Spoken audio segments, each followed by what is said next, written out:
नमस्कार, मैं हूं रक्षा उमर और आप देख रहे हैं एक्सप्रेस न्यूज। तो आइए एक नजर डालते हैं उन तमाम अहम खबरों पर जो दिन भर की रही सुर्खियों में। देखते हैं ताजा खबर। खबर है वाराणसी से। बुजुर्ग बाबा जी के सिर पर वार कर हत्या। वाराणसी में गंगा किनारे आश्रम में 20 साल से रह रहे बाबा जी को अज्ञातों ने उतारा मौत के घाट। मौके पर पहुंची रोहनिया पुलिस ने घटनास्थल के समीप से बरामद किया एक चाकू। बताते चले, वाराणसी रोहनिया क्षेत्र में गंगा किनारे छिनौती कोट स्थित मौनी बाबा की कुटिया आश्रम में रहने वाले सूर्यबली यादव बाबा जी के सिर पर और गर्दन पर धारदार हथियार से वार कर हत्या कर गई है, जिनकी उम्र लगभग 65 वर्ष बताई जा रही है। बाबा जी का शव और घटनास्थल देखने से ऐसा लग रहा है जैसे हत्या से पहले हत्यारों ने उनकी जमकर भिड़ंत हुई थी। गुरुवार की सुबह ग्रामीणों ने बाबा जी का खून से लथपथ शव देखा तो सूचना पुलिस को दी। फोरेंसिक एक्सपर्ट की टीम के साथ घटनास्थल पर पहुंची रोहनिया थाने की पुलिस ने घटनास्थल के समीप से एक चाकू बरामद किया है। फिलहाल वारदात की वजह स्पष्ट नहीं हो सकी। पुलिस आश्रम के आसपास रहने वालों से घटना के संबंध में पूछताछ कर रही है। इसके अलावा आश्रम के समीप स्थित कान्हा उपवन में लगे सीसीटीवी कैमरों की फुटेज खंगाली जा रही है। रोहनिया थाना अंतर्गत खनाव निवासी सूर्यबली यादव बाबा जी छिनौती कोट स्थित कान्हा उपवन के समीप मौनी बाबा की कुटिया आश्रम में लगभग 20 साल से रहते थे। हत्या की सूचना पाकर पहुंची पुलिस पूछताछ के दौरान गंगा किनारे मौनी बाबा की कुटिया आश्रम के समीप ही रहने वाले धर्मेंद्र मिश्र बाबा जी ने बताया कि बुधवार की शाम के बाद सूर्यबली यादव अंदर बने कमरे में चले गए थे। तकरीबन रात के 9 बजे के आसपास वहां अक्सर आने वाला एक व्यक्ति कुछ लोगों के साथ चबूतरे पर बैठा दिखाई दिया। उसे उन्होंने डंडे से मारा था और कहा था कि फालतू लोगों को यहाँ ना बैठाया जाए। इसके कुछ देर बाद खूब तेजी से शोर हुआ और फिर कुछ देर बाद 2 लोगों ने गंगा तट की तरफ भागने दिखाई दिए। उसी दौरान एक आदमी कान्हा उपवन गेट की तरफ से निकला। इसके बाद सब कुछ सामान्य हो गया। सूर्यबली यादव के परिजनों ने बताया कि उनकी पत्नी की मौत 2 वर्ष पहले हो गई थी। 3 बेटों और 2 बेटियों के पिता सूर्यबली यादव 6 भाइयों में 5वें नंबर पर थे। उनके बड़े बेटे सुरेश ने बताया कि 20 साल से ज्यादा समय से वह मौनी बाबा की कुटिया आश्रम में रहते थे और कभी कभार खास आयोजन पर ही घर आते थे। वहीं वारदात के बाद घटनास्थल पर इकट्ठा हुए ग्रामीणों ने बताया कि अक्सर यहाँ पर शराब और गांजा पीने वालों का जमावड़ा लगता था। सूर्यबली यादव बाबा जी इसका विरोध भी करते थे। मौनी बाबा की कुटिया आश्रम के आसपास 3 महीने पहले जाली लगाकर बाउंड्री भी बनाई गई थी। वाराणसी से आजाद खान की रिपोर्ट। जी अपना परिचय बताइए। सुरेश यादव, क्या बछाव निवासी है। क्या मामला है कि क्या हुआ है? मामला ये है कि कल ये बगल में एक और बाबा जी रहते हैं, मंदिर है, वो बता रहे थे कि बेला नाम का कोई व्यक्ति आया था यहाँ पे, ठीक है, वो अंदर कुछ गलत काम कर रहा था। तो ये महाराज जी जो यहाँ है जिनकी हत्या हुई है, ये बोले कि यहाँ से भाग जाओ तुम लोग। उसमें कहा सुनी हुई बाबा जी 2 पहला उसको मारे। उसके बाद 2-3 लोगों को और बुलाया और उनके साथ डंडा और चाकू से घुसे और डंडे से पीट के हत्या कर दिए। उस सुबह उसके बाद कोई आया नहाने के लिए, तो वो देखे तो लोगों को बुलाए और फोन किए कि यहाँ पर महाराज जी का हत्या हो गया है।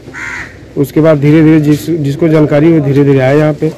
गाँव में घटना हुई है, उसे किस नज़र से देखती है पहली नज़र में पुलिस? देखिए, ये जो सूर्यबली यादव जी थे, ये लगभग 60-65 वर्ष इनकी उम्र थी। ये मौनी बाबा जो एक आश्रम है, इसी में एक साइड में इन्होंने भी अपना 4 दीवारी की हुई थी। तो अभी सूचना सुबह स्थानीय लोगों ने पुलिस को दी थी कि इस तरह से उनकी जो है वो बरगद के पेड़ के नीचे जो है वो मृत अवस्था में पड़े हुए हैं। पुलिस ने आके देखा तो उनका जो किसी डंडे से, या अभी फॉरेंसिक में पोस्टमार्टम में निकल के आएगा कि भाई किस चीज़ से हत्या की गई है। डंडा भी वहाँ मिला है एक, और जो सब्जी काटने वाला चाकू है वो भी उन्हीं के ही उसमें पड़ा हुआ था। तो संभवतः कि ये कोई ना कोई जानकारी आदमी है जो आके बैठा है, क्योंकि जो क्षेत्र है कोई इस तरह की चीज़ नहीं लग रही है कि भाई जो कोई भारी आदमी कोई आके करे। स्थानीय लोगों ने ये भी बताया है कि कुछ लोग कल शाम को जिनके बैठते थे वो भी लोग आए थे। घर वालों ने नामजद तहरीर भी दी है जो है। तो ये सारी चीज़ों को लेकर हम लोग चल रहे हैं और हमारी क्राइम टीम लगी हुई है और जल्दी इस चीज़ का असली जो भी मुलजिम है, क्या कारण है, वो निकल के आ जाएगा।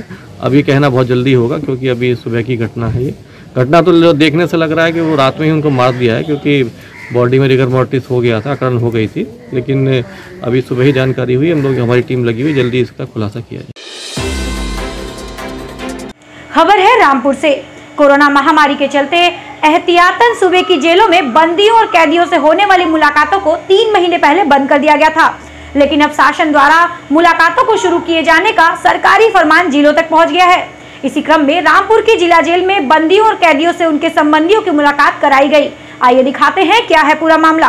बता दें, रामपुर की जिला जेल पर मुलाकात कराए जाने को लेकर शासन आदेश पर जेल महकमा अलर्ट मोड पर आ गया और कोविड-19 के नियमों का पालन कराते हुए जेल में बंद कैदियों और बंदियों से उनके 126 संबंधियों से मुलाकात कराई गई। मुलाकात के समय जेल में बंद अपने चाहने वालों से मिलने वालों की जेल परिसर में अच्छी खासी तादाद देखी गई। जेल पर आने वाले लोग कतारबद्ध तरीके से अपनी अपनी बारी का इंतजार करते रहे। जेल अधीक्षक प्रशांत मौर्य के मुताबिक रामपुर की जेल पर मुलाकात कराए जाने से संबंधित शासनादेश प्राप्त हुआ, जिसके बाद कोरोना गाइडलाइन का पालन करते हुए लगभग 126 बाहरी लोगों की जेल के अंदर बंद कैदियों और बंदियों से मुलाकात कराई गई। जेल अधीक्षक ने कहा कि यह भी बताया कि यह मुलाकात पूर्व की तरह जारी रहेगी, लेकिन कोरोना की दोनों डोज के अलावा RT-PCR रिपोर्ट जरूरी है। वहीं सप्ताह में एक बार ही एक व्यक्ति जेल के अंदर बंद अपने चाहने वालों से मुलाकात कर सकेगा। रामपुर से जफर अली की रिपोर्ट।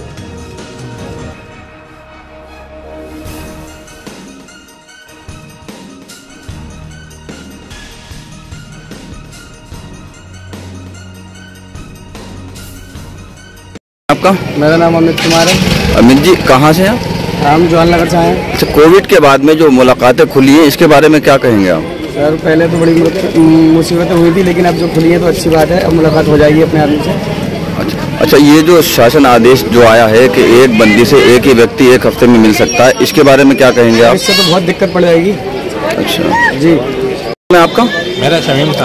अच्छा शमीम भाई, आज जो मुलाकातें खुली हैं कोविड के बाद में, तो कितनी पर्चियाँ आपके पास जमा हुई? जी, हमारे पास हुई है 10 बजे हुई है 36 पर्ची है और 11 बजे जब हुई है 101 पर्ची है। टोटल हो गई 137 पर्चियाँ जमा हुई हैं आज, जिन पे टीके दोनों को लगे हुए हैं और जिनके पर टीके की रिपोर्ट बनेंगी उसके बाद RT-PCR रिपोर्ट लगा दी गई। अच्छा, शासन आदेश जो आया है कि एक बंदी हफ्ते में एक ही बार एक व्यक्ति से मिल सकता है, तो इसमें लोगों को क्या परेशानी आ रही है?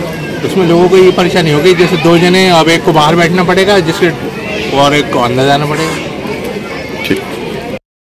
ये जानना चाहेंगे कि किस तरीके से क्या क्या गाइडलाइन के साथ जो जेल में मुलाकात आज स्टार्ट हुई हैं?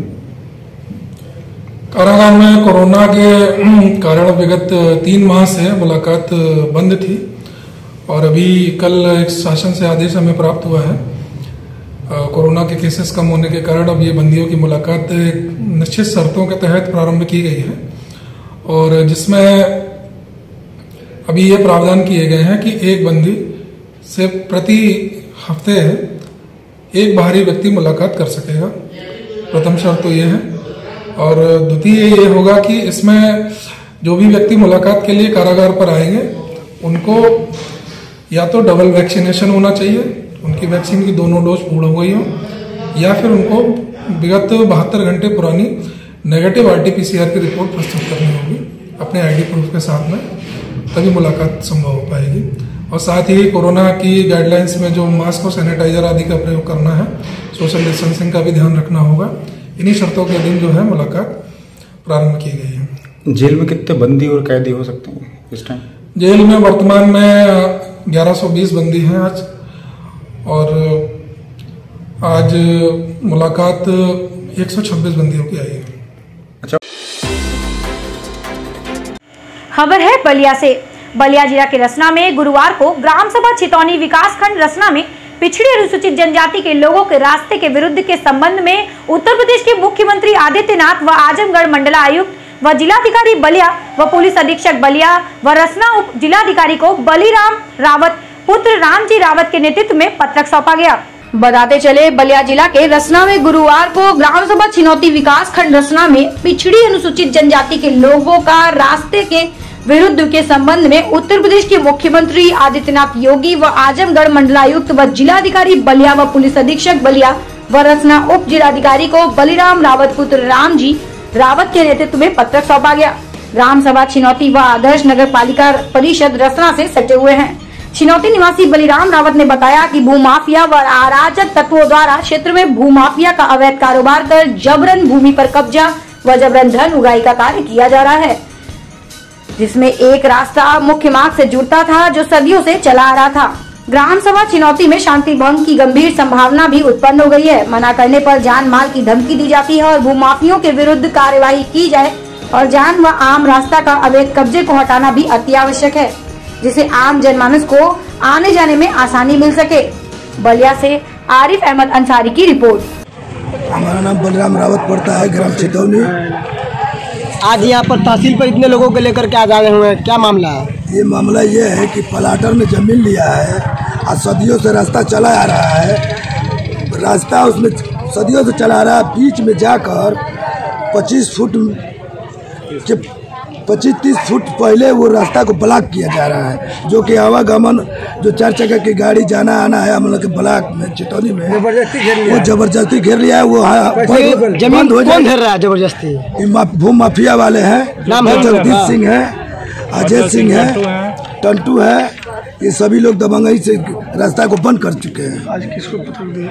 आज कितने पत्रक दिए हैं शासन को? शासन को तो 4-5 जगह दिए हैं, मुख्यमंत्री को दिए हैं, मंडला आजमगढ़ दिए हैं, पुलिस अधीक्षक को दिए हैं, SDM को दिए हैं। अधिकारी द्वारा आप लोगों को क्या आश्वासन मिला है? बोले हैं कि नायब तहसीलदार साहब को भेज रहे हैं, हम लोग मौका मुआयना कराएंगे। कार्रवाई नहीं होता तो आप इस पर क्या कहना चाहेंगे? हम लोग धरना प्रदर्शन देंगे। खबर है मिर्जापुर से। भारतीय जनता पार्टी के समर्थक मुस्लिम महासंघ द्वारा कंतित में गरीब व निर्धन महिलाओं को साड़ी वितरित की गई। इस दौरान समाजसेवी डॉक्टर नीरज त्रिपाठी मुख्य अतिथि व भाजपा समर्थक मुस्लिम महासंघ के प्रदेश अध्यक्ष एजाज खान बतौर विशिष्ट अतिथि उपस्थित रहे। इस अवसर पर उन्होंने कहा कि भाजपा सरकार की कथनी और करनी में कोई अंतर नहीं है, वह जो कहती है वह करके दिखाती है। उन्होंने कहा कि प्रदेश में पुनः भाजपा सरकार की वापसी होना इस बात का सबूत है कि अब मुस्लिम समाज भी यह जान गया है कि सबका साथ सबका विकास सिर्फ भाजपा ही कर सकती है। इस दौरान अब्दुल्ला खान, खुर्शीद आलम, राज महेश्वरी व दीपक मालविया आदि लोग उपस्थित रहे। मिर्जापुर से नईम वारसी की रिपोर्ट।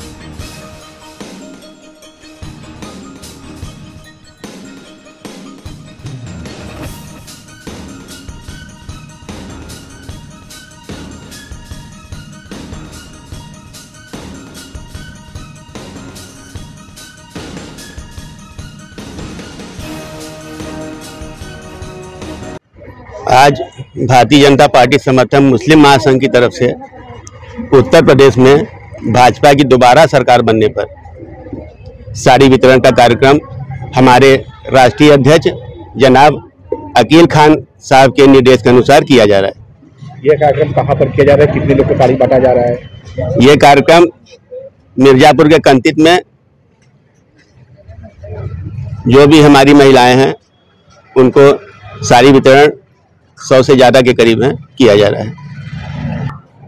देखिए, जहाँ तक हमारे भारतीय जनता पार्टी के उच्च नेतृत्व के नरेंद्र मोदी जी जो हमारे प्रधानमंत्री जी हैं और हमारे उत्तर प्रदेश के मुख्यमंत्री माननीय योगी जी, वो लोग जो भी कार्य कर रहे हैं वो ये नहीं देख रहे हैं कि ये हिंदू के हित में या मुसलमान के हित में है।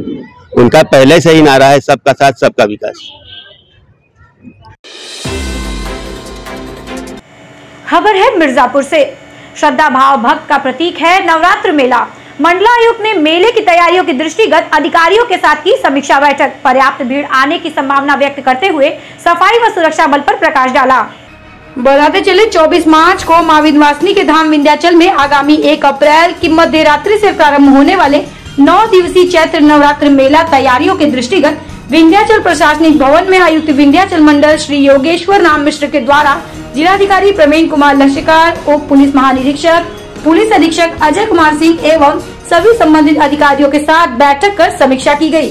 बैठक के पूर्व सभी अधिकारियों के द्वारा मेला क्षेत्र के पुरानी VIP एवं न्यू VIP मार्ग, कोतवाली गली, चामुंडा गली, पक्का घाट मार्ग, मंदिर परिक्रमा पथ आदि का भ्रमण कर निरीक्षण भी किया गया।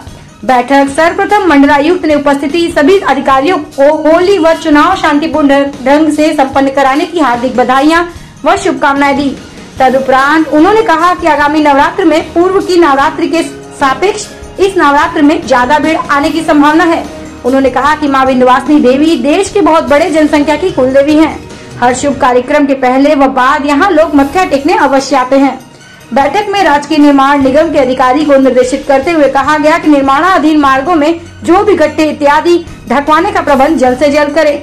उन्होंने यह भी कहा कि विंध्याचल मेला क्षेत्र में चल रहे सभी सरकारी कार्यों के अलावा प्राइवेट लोगों के द्वारा भी जो निर्माण कार्य कराया जा रहा है उसे नवरात्र तक तत्काल प्रभाव से बंद करा दिया जाए। जल निगम व PWD इत्यादि कार्यदायी संस्थाओं को 48 घंटे के भीतर सड़कों पर पड़े मलबे व निर्माण सामग्री को हटाकर अन्यत्र रखना का निर्देशन दिया। सभी मुख्य मार्ग से निकलने वाली सभी गलियों गड्ढा मुक्त कराए तथा यातायात के लिए सुलभ बनाया जाए। सफाई अभियान तत्काल प्रारंभ किया जाए और स्थानीय भवनों मकानों पर चल रहे कार्यों के मलबे भी हटवाने का काम किया जाए।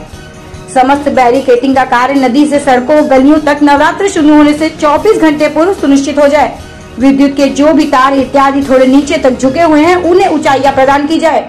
मंदिर के गर्भगृह में प्रवेश पूर्णतः बंद की जाए और मंदिर के अंदर कौन बैठेगा इसकी लिस्ट 3 दिनों के भीतर पंडा समाज से प्राप्त किया जाए। मंडलायुक्त ने कहा कि आम श्रद्धालुओं से बढ़कर हमारे लिए अन्य कोई नहीं होना चाहिए। पेयजल पूर्ति पर्याप्त होनी चाहिए। महिलाओं के वस्त्र बदलने के लिए स्नान गंगा घाटों पर समय रहते पूर्ण किया जाए। महिलाओं के मूलभूत सुविधाओं का ख्याल रखा जाए और घाटों पर प्रकाश की व्यवस्था बेहतरीन होनी चाहिए। गलियों में प्लास्टिक भी लगे तो एक ही रंग में। नगर मजिस्ट्रेट को निर्देश दिया गया कि गलियों में व्याप्त समस्त अतिक्रमण JCB लगाकर खाली करवाई जाए। रेलवे स्टेशन पूरी तरह साफ सुथरी होनी चाहिए। मिर्जापुर के विंध्याचल से सूरज कुमार की रिपोर्ट। हो रहा है इसकी तैयारियों के संबंध में आज आपने बैठक की स्तरीय निरीक्षण किया, क्या कमियां पाई और कितनी तैयारियां अभी तक हो पाई? देखिए, माँ विंध्यवासिनी देवी का यहाँ पर मंदिर है और 1-2 तारीख की जो मध्य रात्रि है उससे नवरात्र शुरू हो रहे हैं और काफ़ी संख्या में श्रद्धालु यहाँ पर आते हैं और पिछले वर्षों में 30 से 35 लाख श्रद्धालु 9 से 10 दिनों में आते रहते हैं। अब के हम उससे भी अधिक संख्या में श्रद्धालु की उम्मीद कर रहे हैं। इसके लिए हमने यहाँ पे सभी विभागों के साथ बैठक करी है, जिसमें PWD, बिजली विभाग, जल निगम और नगर पालिका वगैरह के सभी के अधिकारी यहाँ पे मौजूद थे और सभी को साफ सफाई, पेयजल व्यवस्था, मंदिर में दर्शन की उचित व्यवस्था, पुलिस की उचित व्यवस्था और क्राउड कंट्रोल की व्यवस्था, इन सब के बारे में काफ़ी डिटेल यहाँ पे डिस्कस हुआ है। तैयारियों के बारे में चर्चा हुई है। सभी अधिकारियों को अपनी अपनी जिम्मेदारी दे दी गई है। इसके अलावा यहाँ पर जो मंदिर का निर्माण कार्य किया जा रहा है, जो कॉरिडोर का कार्य चल रहा है, उसका भी निरीक्षण करके उसमें हमने आवश्यक निर्देश दिए। खबर है मिर्जापुर से। अवैध खनन पर हुई जमकर छापेमारी, कहीं मिली सफलता तो कहीं रहे हाथ खाली। गुरुवार को सुबह 11 बजे बघरा तिवारी गांव में खनन अधिकारी योगेश्वर शुक्ला ने विंध्याचल थाना कोतवाली के साथ कई स्थानों पर हो रहे अवैध खनन की खानियों में छापामारी की, लेकिन उस समय मौके पर कोई भी नहीं मिला। बताते चले, प्राप्त जानकारी के अनुसार विंध्याचल के बघरा तिवारी गांव में हो रहे अवैध खनन की शिकायत पर खनन अधिकारी योगेश शुक्ला व राजस्व अधिकारियों व विंध्याचल कोतवाली के साथ उक्त स्थल पर पहुंचकर देखा। 200 मीटर दूर पर कई दर्जन से अधिक अवैध खनियां मिला। कुछ खनियां की मापी भी की गई है। उक्त स्थल पर पहुंचने पर लगा कि यहाँ के मजदूरों और अवैध खनन के स्वामियों को पहले से ही इसकी जानकारी हो चुकी थी, जिसके कारण वह वहां पर अवैध कई दर्जन खानियां तो मिला, लेकिन मजदूर और अवैध खनन संचालक नहीं मिल पाए। छापेमारी के दौरान प्रत्येक 200 मीटर पर अवैध पटिया और बोल्डर की खनियां दिखाई दी, जो वर्तमान समय के थे। कई खनियां की लंबाई और चौड़ाई मापी गई। हालांकि अधिकारियों ने वार्ता करने पर उन्होंने कहा कि हम रिपोर्ट अपने से उच्च अधिकारियों को भेज देंगे। वहीं उक्त स्थान की पुख्ता जानकारी न होने पर लेखपालों से भी स्थान की जानकारी ली गई, लेकिन यह स्पष्ट करने में असफल थे कि वह स्थान वन विभाग या ग्राम सभा क्षेत्र में है। मौके पर उपस्थित विंध्याचल कोतवाली ने बताया कि उक्त स्थान वन विभाग के अंतर्गत आता है और वन विभाग के द्वारा ABCD के नाम से चिन्हित कर कई लोगों पर मुकदमा भी दर्ज किया गया। स्थलीय निरीक्षण से स्पष्ट हो रहा है कि जिस तरह से अवैध खनन किया जा रहा है, वहां कोई 1-2 लोग नहीं बल्कि दर्जनों लोग मिलकर वेद पर्वत को खंडहर में तब्दील करने में लग गए हैं। स्थानीय लोगों की माने तो जब से खनन अधिकारी के द्वारा छापेमारी की सुगहट हुई है, तब से ट्रैक्टर और खनन में कार्य कर रहे मजदूर तथा अवैध खनन संचालक भी एकदम से लापता से हो गए हैं। मिर्जापुर के विंध्याचल से सूरज कुमार की रिपोर्ट।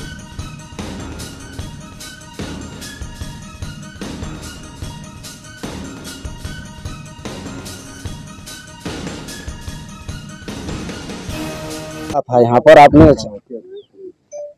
हाँ सर, यहाँ खनन हो रहा था, आप यहाँ छापेमारी किए हैं, तो क्या सफलता मिली आपको? यहाँ लगातार कई दिनों से अवैध खनन की शिकायतें मिल रही थी, तो आज मैंने नायब तहसीलदार को भेजा। इसके बाद इनके द्वारा पकड़ लिया गया। फिर मुझे सूचना दी गई, मैं भी मौके पर आया तो दो JCB और 3 ट्रैक्टर, ये हर्रई नदी है, लोकल नाम है इन नदी का, तो उसके किनारे जो सरकारी जमीन है उसका किनारा पूरा खोद करके कम से कम 20-20 फीट के गड्ढे कर दिए गए हैं। तो उनको पकड़ लिया गया है और नियमानुसार कार्रवाई की जा रही है। यहाँ पर सुनने में कि इन लोगों कोई लीगल है कि इलीगल? नहीं, सब इलीगल है, सब गांव सभा की जमीन है, नदी की जमीन है, नदी की जमीन इनके द्वारा खनन किया जा रहा है। खबर है मिर्जापुर से। विद्युत कर्मचारी संघ संघर्ष समिति व राज्य विद्युत परिषद अभियंता संघ के द्वारा ऊर्जा विभाग के कर्मचारियों ने 1 दिवसीय धरना प्रदर्शन किया। इस दौरान उन्होंने ऊर्जा विभाग में फैले भ्रष्टाचार को उजागर करने के लिए CBI जांच कराने की मांग की। साथ ही विभाग में फैली अनियमितता व कर्मचारियों के भयादोहन को समाप्त करने की भी अपील की।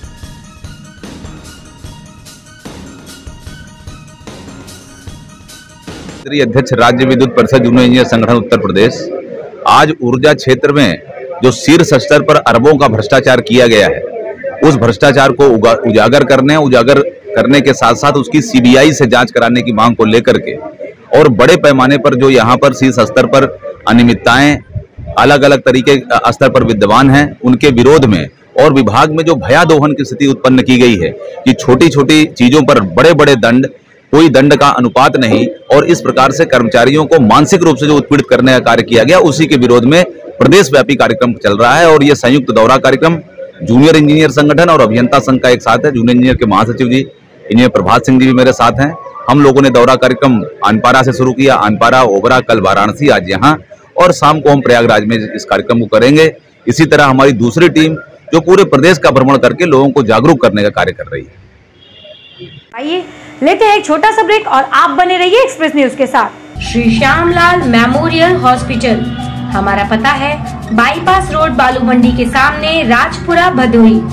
32 वर्षों से आपकी सेवा में हमारे यहाँ दूरबीन विधि से सभी प्रकार के ऑपरेशन की सुविधा, किडनी में पथरी, पेशाब के रास्ते में पथरी, प्रोस्टेट का ऑपरेशन, स्त्री रोग, मैटरनिटी, 24 घंटे सभी प्रकार के चिकित्सा व भर्ती एवं ऑपरेशन, नवजात शिशु बाल रोग विशेषज्ञ, कान, नाक, गला एवं मुख रोग के सभी प्रकार के ऑपरेशन, आँख की जांच, कंप्यूटराइज द्वारा फेको मशीन आँख के ऑपरेशन, CARM मशीन द्वारा हड्डी रोग संबंधित सभी प्रकार के ऑपरेशन व इलाज की फिजियोथेरेपी की सुविधा, स्किन रोग विशेषज्ञ, आयुर्वेद दवाओं द्वारा सभी प्रकार के जटिल रोग का इलाज, बवासीर भंग दर का operation, pathology, X-ray, ECG delivery दर्द राहत, नॉर्मल विशेष डॉक्टरों से कराया जाता है। वहीं एम्बुलेंस सेवा, 24 घंटे इमरजेंसी सेवा, आयुष्मान भारत प्रधानमंत्री जन आरोग्य योजना एवं मुख्यमंत्री जन आरोग्य योजना की समुचित व्यवस्था उपलब्ध है। डॉक्टर आशुतोष मौर्य MS की तरफ से रंगों के पर्व होली की ढेरों शुभकामनाएं एवं बधाइयाँ।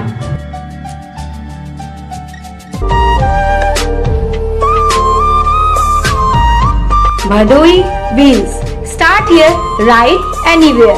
बाइक का राजा, शान की सवारी। रॉयल इन्फिनिट बुलेट आसान किस्तों पर फाइनेंस की सुविधा उपलब्ध है।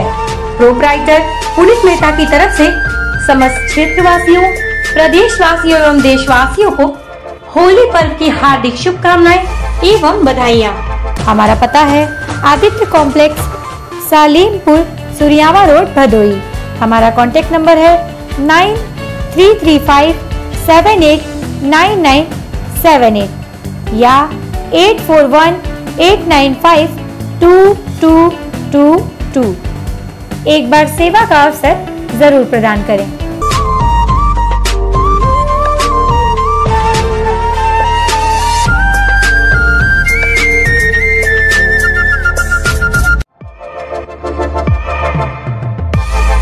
New fashion.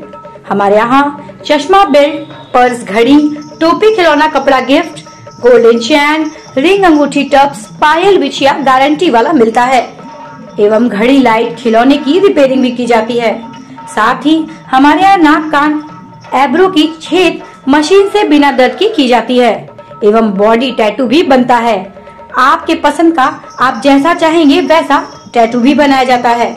प्रोप्राइटर रोहित की तरफ से समस्त क्षेत्र वासियों, प्रदेश वासियों एवं देशवासियों को होली की हार्दिक शुभकामनाएं। हमारा पता है त्रिमोहानी चौराहा, विष्णुप्रिया रेस्टोरेंट के बगल में, मिर्जापुर। हमारे यहाँ ऑनलाइन सभी सामान भेजे जाते हैं। हमारा संपर्क सूत्र है 8840467911 या 8005201986।